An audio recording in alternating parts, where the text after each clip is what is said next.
Hello friends, देव studies से मैं पूनम कुमारी आपका बहुत बहुत स्वागत करती हूँ।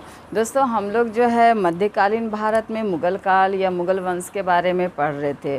और मुग़ल वंश में जो है हम लोग मुग़ल वंश के संस्थापक बाबर और उसका जो उत्तराधिकारी होता है उसका पुत्र हुमायूं के बारे में लगभग पूरा पढ़ चुके हैं। यानी पिछली क्लासेस जो है इससे रिलेटेड थे। तो हम लोग जो है चूँकि मुग़ल काल के हुमायूं और बाबर के बारे में पढ़ चुके हैं, और हुमायूं का चूँकि समकालीन ये आपका शेरशाह सूरी रहता है जो कि सूर्यवंश का संस्थापक माना जाता है। तो ये उसका समकालीन था, तो इसलिए हम लोग जो है यानी हुमायूं के बाद जो है शेरशाह सूरी के बारे में आज पढ़ेंगे। चूँकि उसका समकालीन था तो हम लोग एक साथ पढ़ेंगे तो एक दूसरे को यानी जो घटनाएं हैं एक दूसरे को रिलेट करती है, तो इस वजह से एक साथ पढ़ना ज़रूरी है। तो आइए हम लोग जो है आज स्पेशली इस क्लास में जो सूर्यवंश है उसके बारे में पढ़ेंगे, और सूर्यवंश का जो संस्थापक है आपका शेरशाह सूरी यानी उसके बारे में हम लोग पढ़ेंगे।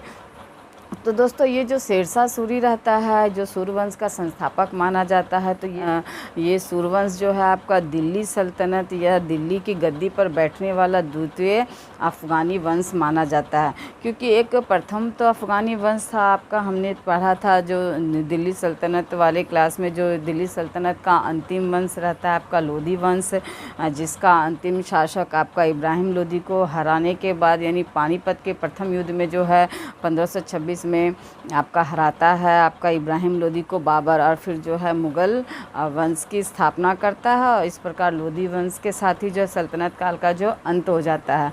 तो वो जो लोधी वंश था वह प्रथम अफ़गानी वंश कह सकते हैं कि दिल्ली की गद्दी पर उसका शासन था। किंतु उसके बाद क्या होता है, मुग़ल वंश का आरंभ हो जाता है, और मुग़ल वंश का जो है कुछ समय के लिए जो है दिल्ली की गद्दी से आउट हो जाता है। यानी कि आपका हुमायूं को जो है ये शेरशाह सूरी जो है आपका 1540 में जो है आपका हरा करके भारत से बाहर कर देता है। तो उसके बाद क्या होता है कि द्वितीय अफ़गान वंश का जो है दिल्ली की गद्दी पर स्थापना यानी स्थापित हो जाती है। तो ये सूर्यवंश जो है आपका दिल्ली की गद्दी पर द्वितीय अफ़गान वंश माना जाता है। तो इस द्वितीय अफ़गान वंश जो कि सूर्यवंश कहलाता है उसके बारे में जो हम लोग आज पढ़ेंगे। तो आइए हम लोग जो है आगे बढ़ते हैं, यानी सूर्यवंश को हम लोग आगे जानते हैं। तो दोस्तों, ये जो सूर्यवंश है इसका शासनकाल आपका 1540 से 1555 के बीच जो है माना जाता है। यानी 1540 में जो है शेरशाह सूरी के द्वारा जो हुमायूं को हरा करके भारत से बाहर कर दिया जाता है। उसके बाद जो है 1555 तक जो है इस सूर्यवंश का शासन चलता है। फिर दोबारा जो है हुमायूं 1555 में जो है इस सूर्यवंश के अंतिम शासक को हराने के बाद क्या होता है, फिर से जो है मुग़ल वंश की भारत में स्थापना करता है। तो ये 1540 से 1555 के बीच जो है दिल्ली की गद्दी पर आपका सूर्यवंश का जो शासन चलता है, और उसके संस्थापक हम लोग शेरशाह सूरी के बारे में आज हम लोग पढ़ेंगे। तो ये जो शेरशाह सूरी है दोस्तों, ये शेरशाह सूरी जो है इसका शासनकाल आपका 1540 से 1545 तक चलता है। यानी कि यह मात्र जो है आपका 5 साल जो है दिल्ली की गद्दी पर यह शासन करता है। यानी मात्र 15 वंश का शासन तो आपका सूर्यवंश का रहता है। 15 वंश के शासन में जो है मात्र 5 वंश का यानी 5 वर्ष का शासन जो है सिर्फ आपका शेरशाह सूरी का रहता है। यानी दिल्ली की गद्दी पर तो इसका 5 वर्ष तक शासन रहता है, किंतु इसके पहले भी जो है इसका शासन जो है आपका अन्य क्षेत्रों पर यह शासक बन के राजा बन के कार्य कर रहा होता है। तो किंतु दिल्ली की गद्दी पर इसका 5 साल का ही शासन रहता है। तो आइए हम लोग उसके जन्म से संबंधित और उसके जीवन के विभिन्न घटनाओं, विभिन्न युद्धों के बारे में हम लोग आज जानने का प्रयास करते हैं, क्योंकि अक्सर जो है प्रश्न उन सारी घटनाओं से जोड़ करके जो है एग्ज़ाम्स में पूछे जाते हैं। तो आइए हम लोग आगे बढ़ते हैं। तो इसका जो जन्म है दोस्तों 1472 ईस्वी में बैजवाड़ा में होता है, जो कि होशियारपुर में यह स्थान है। तो 1472 में बैजवाड़ा होशियारपुर में इनका जन्म होता है। इनके पिता जो रहते हैं उनका नाम हसन खां रहता है, और ये जो है सासाराम के जागीरदार रहते हैं। तो ये जो हसन खां रहते हैं दोस्तों, इनकी 4 शादियां रहती है और इनके 8 बच्चे रहते हैं, यानी उन 4 शादियों से जो है इनके 8 बच्चे रहते हैं। तो कहा जाता है कि ये हसन खां जो इनकी चौथी पत्नी थी, उनके यानी उनसे वो ज़्यादा प्रभावित थे, उनसे उनको ज़्यादा लगाव था। तो उस चौथी पत्नी से जो बच्चे थे उनको वो ज़्यादा महत्व देते थे। तो यहाँ पे क्या होता है कि ये जो आपका यानी कि ये जो आपका शेर खां रहता है, जिसका आपका बचपन का नाम आपका फ़रीद खां रहता है, तो ये फ़रीद खां जो है दोस्तों, इसका बचपन का जो है बचपन यानी कि बहुत कठिनाइयों, बहुत संघर्ष में बीता, क्योंकि पारिवारिक कलह थे। पिता के साथ इनकी बनती नहीं थी, क्योंकि पिता और माताओं, सौतेली माताओं, सौतेले भाइयों के साथ जो है इनका संघर्ष यानी मतभेद चलता रहता था। तो प्रारंभिक जीवन या बचपन कहिए इनका बहुत संघर्षपूर्ण रहा। तो चूँकि पिता के साथ इनका बनता नहीं था, तो ये क्या करते थे कि यानी कि भाग करके जो है या जौनपुर चले जाते हैं 20 वर्ष की आयु में। 20 वर्ष की आयु में ये जौनपुर चले जाते हैं और वहाँ जो है 3 वर्ष तक जो है वह अरबी, फ़ारसी आदि विभिन्न भाषाओं की जो है वह शिक्षा ग्रहण करते हैं। और 3 वर्ष के यानी यहाँ जौनपुर में जो है उनका शिक्षा दीक्षा का जो है यानी व्यवस्था होती है, यानी वहाँ वो शिक्षा ग्रहण करते हैं। इसलिए कहा जाता है कि जो आपका शेरशाह सूरी जो है आपका भारत का एक विद्वान, पढ़ा लिखा और एक महान शासक माना जाता है। तो इनकी शिक्षा दीक्षा जौनपुर में होती है। इनके बचपन का नाम हम लोग देख चुके हैं कि फ़रीद खां है। तो कई बार जो है इनके बचपन का नाम या मूल नाम से भी प्रश्न एग्ज़ाम से पूछे गए, तो इसको भी निश्चित रूप से आप लोग याद रखना। इनके जो पिता के मालिक रहते हैं दोस्तों, चूँकि इनके पिता के साथ इनका बनता नहीं है और ये एक पढ़ा लिखा, विद्वान, प्रतिभावान नौजवान रहता है, तो वह जो इनके पिता के मालिक रहते हैं जमाल खां, उनको ये प्रभावित कर देते, यानी वो इनसे, जमाल खां जो रहते हैं उनसे ये प्रभावित, यानी जो फ़रीद खां से ये जमाल खां बहुत प्रभावित होते हैं। और उस वजह से क्या करते हैं कि पिता की जागीर की देखभाल वह करते हैं, यानी कि जमाल खां जो है, जो उनके पिता के मालिक रहते हैं, वो उनसे प्रभावित रहते हैं और वो प्रभावित होकर के इसको जो है अपने पिता की के साथ जो है उसकी जागीरदारी की देखभाल के लिए वह रखते हैं। तो 1497 से 1518 तक जो है यह अपने पिता की जागीर की देखभाल करते हैं। तो यहाँ पर क्या होता है कि वह युद्ध कला और कौशल और जो है आपका यानी शासन प्रशासन से संबंधित बातों को जो है इस पीरियड में वह यानी फ़रीद खां जो है वह सीखता है। उसके बाद क्या करता है कि यह यहाँ पर फिर से इसके पिता के बीच कुछ मतभेद होता है भाइयों के साथ। वह यहाँ से भाग करके क्या करता है कि दक्षिण बिहार का सूबेदार रहता है आपका बहार खां लोहानी, उसके यहाँ यह चला जाता है और उसके यहाँ जो है यह नौकरी करता है। यानी कि यहाँ से भागने के बाद यह अपने यानी पिता के पास से भागने के बाद यह बहार खां लोहानी के पास जो है आता है और यहाँ यह नौकरी कर लेता है। तो यहाँ पर चूँकि कहा जाता है कि यह जो है एक बार जो है एक शेर को जो है वह निहत्थे ही मार देता है।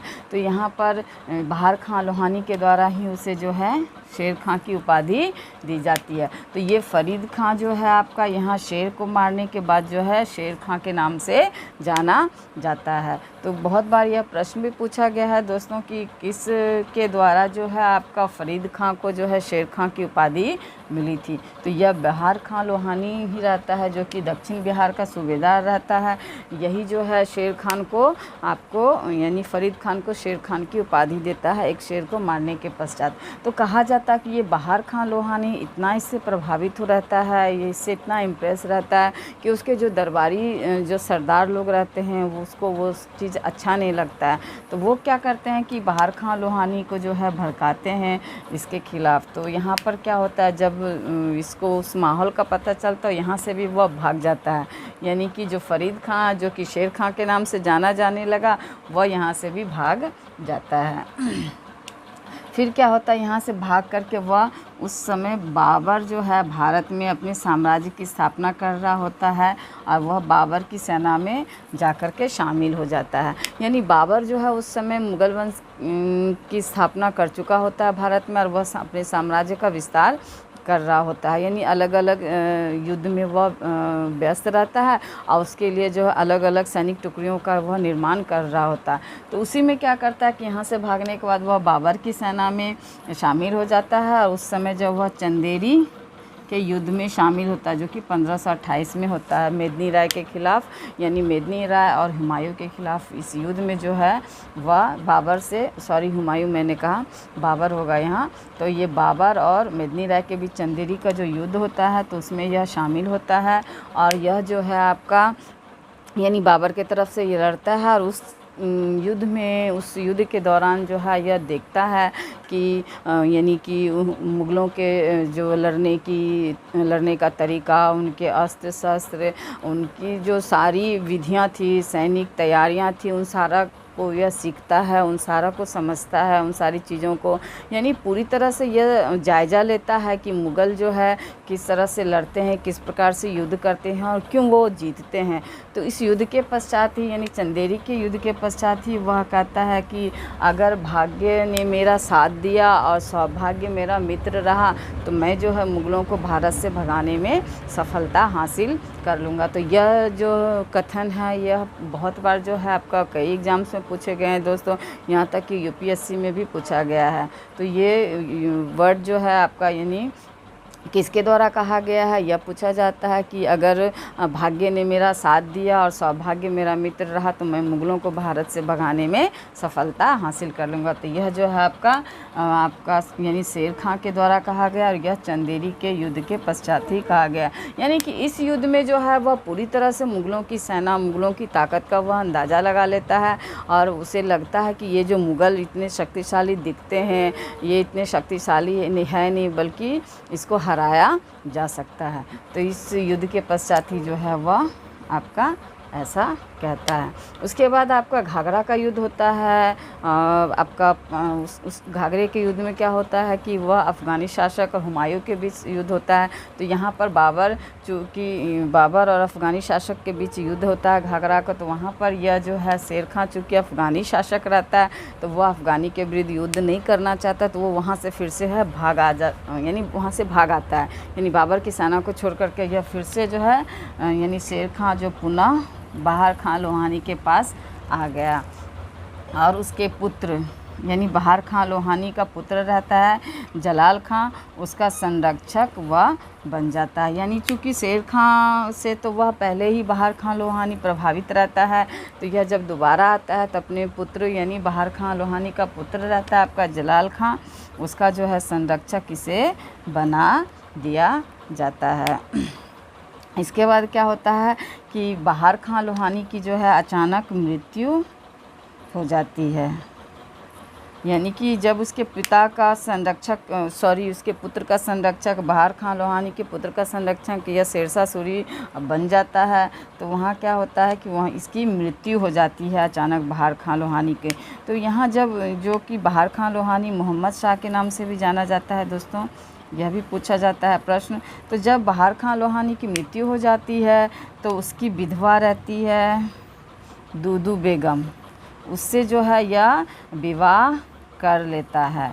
यानी कि इसकी बहार खां लोहानी की मृत्यु के पश्चात उसकी विधवा से वह विवाह कर लेता है। चूँकि उसका पुत्र का तो यह संरक्षक पहले से ही था, तो वह क्या करता है कि दक्षिण बिहार का जो है शासक बन जाता है। होता क्या है दोस्तों कि जब ये दूदू बेगम से विवाह करता है तो चूँकि उसके पुत्र का भी यह संरक्षक रहता है और उस विधवा से भी विवाह करने के बाद यह जो है मूल रूप से एक तरह से कहिए कि आपका शासक बन जाता है। तो वहाँ के जो सरदार रहते हैं दरबारी, वो लोग जो है उन लोगों को यह सब अच्छा नहीं लगता है, तो वो क्या करते हैं कि ये जो जलाल खां रहता है उसको भड़काता है और जलाल खां क्या करता है कि वह भाग करके बंगाल चला जाता है। यानी अपने कुछ विश्वासी सरदारों के साथ वह भाग करके बंगाल चला जाता है। तो इसके लिए तो अच्छा ही रहता है कि जो उसका उत्तराधिकारी था वह खुद ही जो है फील्ड छोड़ करके भाग जाता है और विधवा से तो ऑलरेडी यह विवाह कर ही रखा था, तो संरक्षक जिसका यह था वह खुद ही भाग जाता है। तो पूर्णतः जो है यह शासक बन जाता है आपका दक्षिण बिहार का। और यहाँ पर वह हजरत आला की जो है उपाधि धारण करता है। यानी दक्षिण बिहार की शासन पर जो है अपना प्रभुत्व स्थापित करने के बाद जो है वह हजरत आला की उपाधि धारण करता है। तो कुल मिलाकर यहाँ दक्षिण बिहार का जो शासन है वह उसके हाथ में आ जाता है। आगे क्या होता है दोस्तों कि ये चुनार के किलेदार रहता है तान खां, नाम भी याद रख सकते हैं। ये तान खां की भी मृत्यु हो जाती है और ये जो है आपका उसकी जो विधवा रहती है लाड बेगम, इनका नाम रहता है लाड बेगम, उनसे भी जो यह 1530 में क्या करते हैं कि विवाह कर लेते हैं। तो यहाँ पर एक विधवा से विवाह किए तो वो दक्षिण बिहार के शासक बन गए, दूसरी विधवा से विवाह किए तो वो क्या होता है कि आपका चुनार के किले के जो है मालिक बन गए। तो यहाँ विवाह के माध्यम से क्या होता है कि दो जो है साम्राज्य उसके हाथ में यानी शेर खान के हाथ में आ जाता है। इस काल तक क्या होता है दोस्तों 1530 तक में जो है बाबर की मृत्यु हो चुकी होती है और हुमायूं जो है वह शासक बन चुका होता है। तो यहाँ पर क्या करता है ये चूँकि यानी शेर खां आपका चुनार के किले पर भी जो शासन करता है और आपका दक्षिण बिहार पर भी, तो उसके बाद भी जो है वह क्या करता है कि उस काल यानी चूँकि आपका जो हुमायूं है शासक बन चुका होता है तो दोहरिया का युद्ध होता है आपका हुमायूं और मोहम्मद लोदी के साथ आपका 1532 में। तो इस युद्ध में चूँकि महमूद लोदी अफ़गान शासक रहता है और आपका ये शेर शाह सूरी या शेर खान जो है यह भी जो है चूँकि अफ़गानी शासक रहता है तो इसके नाते जो है वह मोहम्मद लोदी का साथ देता है इस दोहरिया के युद्ध में। तो यहाँ पे क्या होता है इस युद्ध में हुमायूं जो है जीत जाता है और मोहम्मद लोदी जो है बुरी तरह से हार जाता है।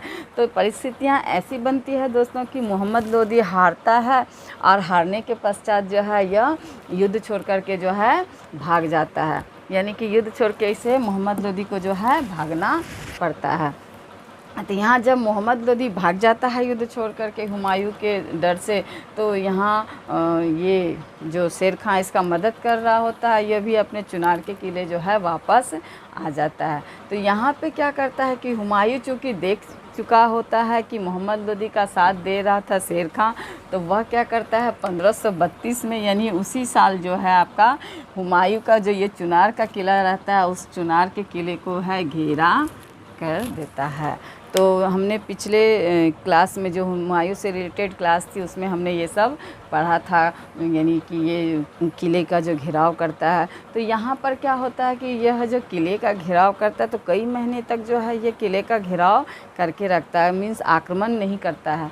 वहाँ पर क्या होता है कि दोनों के बीच एक संधि होती है और इस संधि में क्या करता है कि 5,000 सैनिकों के द्वारा जो है यानी 5,000 सैनिक हुमायूं को ये देता है शेर खान और अपना पुत्र जो कि कुतुब खां रहता है उसको जो है वह हुमायूं की सेवा में जो है भेज देता है। तो यानी 5,000 सैनिक और हुमायूं जो है ये आपका शेर खां के बेटे को लेकर के जो है वह चुनार के किले को छोड़ देता है और वापस चला जाता है। तो इतिहासकारों का कहना है कि इसके जीवन की सबसे बड़ी जो भूल यही रहती है, अगर यहाँ पर वह यानी चुनार के किले को जीत लेता और शेर खान को मार देता तो आगे जो उसको यानी कि भारत से जो बाहर यानी कि आपका जो 1540 में जो आपका उसको आपका बिलग्राम या कन्नौज के युद्ध में जो कि यहाँ पे देखेंगे अभी हम लोग आगे पढ़ेंगे, तो वो जो भगाता है इस युद्ध के पश्चात हुमायूं को भारत से बाहर निष्कासित कर देता है और आपका 1555 तक जो है वह बाहर ही रहता है। तो कहा जाता है इतिहासकारों के कि अगर ये इस समय यह शेर खां को मार देता और चुनार के किले को जीत लेता, संधि नहीं करता, तो इसका इतिहास जो है यानी मुग़लों का इतिहास कुछ और होता है। खैर जो भी हो आगे हम लोग देखते हैं। तो कुतुब खां को लेकर के और 5,000 सैनिकों को लेकर के हुमायूं जो है वापस चला जाता है इस संधि के बाद। तो यहाँ पर क्या होता है कि जो शेर खां रहता है वह अपनी सैनिक व्यवस्था को सुदृढ़ करने लगता है, सेना को विस्तृत करने लगता है और यानी कि वह फिर से जो है युद्ध की तैयारी में जुट जाता है। यहाँ पे एक और युद्ध होता है दोस्तों, सूरजगढ़ का युद्ध। तो ये सूरजगढ़ का युद्ध जो है दोस्तों शेर खां और बंगाल के शासक के बीच होता है। तो इस युद्ध में भी क्या होता है कि जो शेर खां आपका जीत जाता है और बंगाल का शासक जो है आपका ये हार जाता है। तो यहाँ बंगाल के शासक बंगाल पर भी जो क्या होता है शेर खां का आपका अधिकार हो जाता है, यानी चुनार के किले बंगाल पर और दक्षिण बिहार पर जो है आपका शेर खान का शासक हो जाता है, यानी कुल मिलाकर अच्छा खासा एक साम्राज्य उसके पास स्थापित हो जाता है। उसके बाद क्या करता है, जिस समय यह जो है यह युद्ध कर रहा होता है, अपने सैनिकों का विस्तार कर रहा होता है, सैनिक को सुदृढ़ कर रहा होता है, सैनिक व्यवस्था को, उस समय जो हुमायूं है वह गुजरात के युद्ध में व्यस्त रहता है। तो वहाँ से जब वह लौटता है तो वहाँ ये सब सारा हम लोग पिछले हुमायूं वाले जो क्लास है उसमें पढ़ चुके हैं दोस्तों। जिन लोगों ने नहीं देखा है वो वीडियो तो आप लोग प्लेलिस्ट में जा कर के देख सकते हैं। तो यहाँ पे क्या होता है कि जब वह गुजरात विजय करके हुमायूं वापस आ रहा होता है तब तक जो है शेर खान अपनी सैनिक व्यवस्था को सुधार चुका होता है और उसके बाद चौसा का युद्ध करता है आपका 1539 में, और यानी कि चौसा का युद्ध होता है। चौसा एक बिहार का क्षेत्र है दोस्तों जो कि आपका दक्षिण की कर्मनाशा नदी और गंगा नदी के बीच का स्थान है, और यह युद्ध जो है आपका जून के महीने में होता है। तो यहाँ जो है नदी में पानी चारों तरफ भरा रहता है। तो ये युद्ध में क्या होता है कि शेरशाह यानी शेर खां जीत जाता है और हुमायूं हार जाता है, यानी इतनी बुरी तरह से वह पराजित होता है कि उसे अपने जान बचा करके जो है जान बचाने के लिए कहा जाता है कि नदी में घोड़े के समेत कूदना पड़ता है। और एक निजाम नामक भिस्ती जो है वह उसकी जान बचाता है। तो चौसा का युद्ध जो है आपका इसके बाद ही जो है वह शेरशाह की उपाधि धारण करता है। तो हुमायूं तो जान बचा करके भाग जाता है और यह जो है इस युद्ध के पश्चात शेरशाह की उपाधि धारण करता है। तो पहले तो आपका ये जो है फरीद खां जो है शेर खान की उपाधि धारण करता है आपका बहार खां लोहानी के द्वारा शेर को मारने के पश्चात, और ये जो यानी कि शेर खान जो है आपका शेरशाह की उपाधि धारण करता है कब, तो आपका चौसा के युद्ध के पश्चात जो कि 1539 में होता है। इसके बाद क्या होता है दोस्तों कि ये भाग जाता है आपका हुमायूं और भाग करके अपने क्षेत्र यानी दिल्ली सल्तनत की ओर जा रहा होता है। ये क्या करता है आपका शेरशाह कि उसका पीछा करता है और फिर इन दोनों के बीच कन्नौज और या बिलग्राम का युद्ध जिसे कहा जाता है वह 1540 में होता है, और ये युद्ध जो है निर्णायक युद्ध होता है। इस युद्ध में शेरशाह जो है जीत जाता है और हुमायूं जो है इतनी बुरी तरह से पराजित होता है कि उसे भारत छोड़ करके यानी पश्चिम के रास्ते जो है आपका सिंध प्रांत में जाना पड़ता है। तो ये आपका कन्नौज का युद्ध 1540 में होता है। इस युद्ध के पश्चात सूर्यवंश की स्थापना होती है और मुग़ल काल का जो है अंत हो जाता है। तो 1540 में हुमायूं को हराने के पश्चात हुमायूं भाग जाता है आपका सिंध प्रांत में, और 1555 तक जो है वह भारत में एंट्री नहीं करता है। तो 1555 तक आपका सूर्यवंश का ही शासन चलता है। तो कई बार प्रश्न ये भी पूछा जाता है कि किस युद्ध के पश्चात जो है सूर्यवंश की स्थापना हुई या किस युद्ध के पश्चात जो है आपका प्रथम जो है मुग़ल काल या मुग़ल पीरियड का अंत हुआ। तो आपका ये कन्नौज का ही युद्ध हो जाएगा दोनों का उत्तर। तो यहाँ पर क्या होता है सूर्यवंश की स्थापना हो जाती, हुमायूं जो है भारत से हमेशा के लिए यानी आपका 1555 तक जो है वह भारत से बाहर हो जाता है। अब चूँकि यानी कि भारत का एक विस्तृत साम्राज्य जो है इस आपका शेरशाह के शासन उसके हाथों में रहता है, तो उसके साम्राज्य विस्तार की यानी कि वह साम्राज्य विस्तार का और भी प्रयास करता है। तो आइए हम लोग उसके साम्राज्य विस्तार के बारे में आगे जानने का प्रयास करते हैं। तो यह जो है अपने साम्राज्य विस्तार के क्रम में दोस्तों ये एक घक्खर जनजाति होती है जो कि पेशावर में यानी पाकिस्तान में है, जो अब यहाँ इनका क्षेत्र रहता है। तो इसके ये लोग जो है मुग़लों के हिमायती रहते हैं, मुग़लों के साथ इनकी बॉन्डिंग अच्छी रहती है। तो ये जो है इनके खिलाफ़ विद्रोह कर देते हैं यानी कि शेरशाह सूरी के ख़िलाफ़। तो ये जो है इस विद्रोह को दबाने के लिए जो है प्रयास करते हैं। तो ये खक्खर जनजाति के साथ जो उनका संघर्ष होता है, और पूरी तरह से तो नहीं कह सकते, लेकिन बहुत हद तक जो है इस विद्रोह को वह दबा देते हैं। इसके बाद ये जो है बंगाल का विद्रोह इनके खिलाफ़ होता है। बंगाल चूँकि इनका शासन का ही क्षेत्र रहता है, और ये चूँकि दिल्ली की गद्दी पर बैठ जाते हैं आपको हुमायूं को भगाने के पश्चात, तो यहाँ पर बंगाल में क्या होता है कि इनके एब्सेंट्स में जो है विद्रोह हो जाता है। तो ये 1541 में खुद जाते हैं आपका बंगाल के विद्रोह को जो है दबाने के लिए, और सफलतापूर्वक जो है इस विद्रोह को वह पूरी तरह से मतलब वह इस विद्रोह को दबा देते हैं।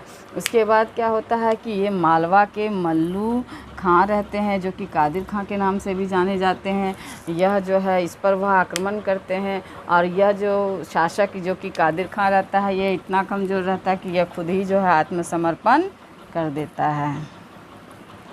आपको 1542 में यह युद्ध होता है। तो यहाँ पर क्या होता है कि देखिए दोस्तों, गुजरात से लेकर के आपका मालवा से लेकर के चुनार से लेकर के आपका यानी दक्षिण बिहार, सारा बहुत बड़ा भूभाग, बहुत बड़ा क्षेत्र जो है यह इसके हाथों में आ जाता है। यानी इतने बड़े भूभाग, इतने बड़े क्षेत्र का जो यह शासक बन जाता है। तो यहाँ पर चूँकि मुग़लों का तो यह पहले से ही अंत कर चुका होता है, तो इसके दिमाग में आता है कि जो उस काल तक जो है राजपूतों का कुछ कुछ क्षेत्रों में शासन चल रहा था, और राजपूत जो है बहुत ही जो है आपके यानी कि शौर्यवान रहते हैं वो लोग, और उनका जो यानी कि शासन भी जो है अच्छा खासा यानी रहता है। तो इन्हें जो है चूँकि मुग़लों का यह अंत कर ही चुके होते हैं, तो सबसे शक्तिशाली इनको टक्कर देने वाले जो है इनको ये राजपूत ही लगते हैं। तो इसके बाद इन सारे क्षेत्रों को जीतने के पश्चात ये राजपूतों के खिलाफ़ भी अभियान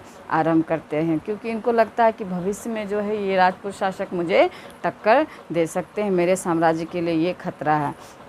तो राजपूतों के खिलाफ़ भी ये अभियान आरंभ करते हैं। तो अगली क्लास में जो है हम लोग दोस्तों इसके द्वारा जो राजपूतों के खिलाफ़ अभियान चलाए जाते हैं, राजपूतों को जो हरा करके अपने साम्राज्य का विस्तार करता है, या उन सब के बारे में हम लोग जानेंगे। उसके बाद इसके जो यानी इसकी मृत्यु के पश्चात जो सूर्यवंश के अन्य शासक हुए उनके बारे में भी हम लोग जानेंगे। तो तब तक के लिए मेरे वीडियो से जुड़ने के लिए बहुत बहुत धन्यवाद दोस्तों।